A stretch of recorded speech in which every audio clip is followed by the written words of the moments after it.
Bonjour les petites fermières, bonjour les petits fermiers. Aujourd'hui, nouvelle vidéo de présentation d'une carte graphique. Elle nous vient de chez Gigabyte. Il s'agit de la RTX 3060 Ti Gaming OC Pro. Donc on est sur une carte graphique basée sur l'architecture Ampère. On est plutôt sur du milieu de gamme gaming. On va tout de suite découvrir ensemble cette carte graphique. Voici donc la RTX 3060 Ti Gaming OC Pro de Gigabyte. On découvre donc une carte avec un carénage en plastique qui mélange différentes teintes de gris et de noir. On a le droit à 3 ventilateurs qui assurent le refroidissement. Les ventilateurs ont la capacité d'être inactifs si la carte graphique chauffe peu, donc si la charge de travail sur le GPU est peu élevée. On va tout de suite découvrir les autres côtés de cette carte graphique ensemble. Voici la tranche supérieure de cette carte graphique. On retrouve le GeForce RTX, le Gigabyte qui va être rétroéclairé par des LED RGB.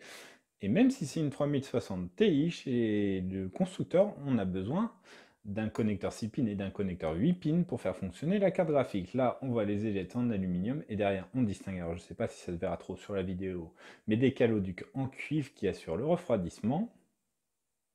Voici l'arrière de cette RTX 3060 Ti Gaming OC Pro. C'est un nom à rallonge, on vous l'accorde.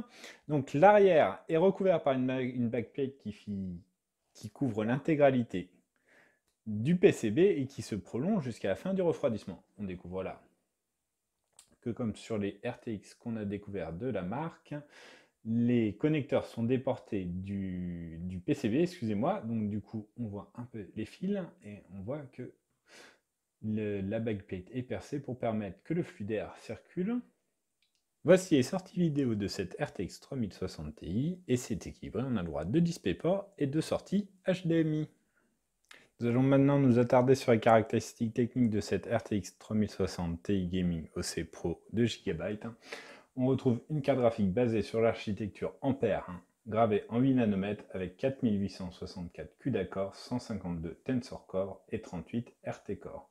On trouve également 152 TM et 80 ROP. La carte a le droit à 8 Go de mémoire GDDR6 interfacée en 256 bits.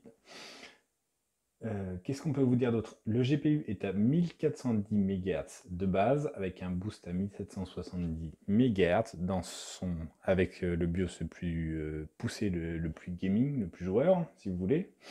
Et la mémoire fonctionne à 1750 MHz. Le refroidissement est assuré par 3 ventilateurs de 80 mm, et comme vous pouvez le constater à l'image, ils ne tournent pas tous dans le même sens. Voilà, on va vous livrer un test très vite. À bientôt, au revoir.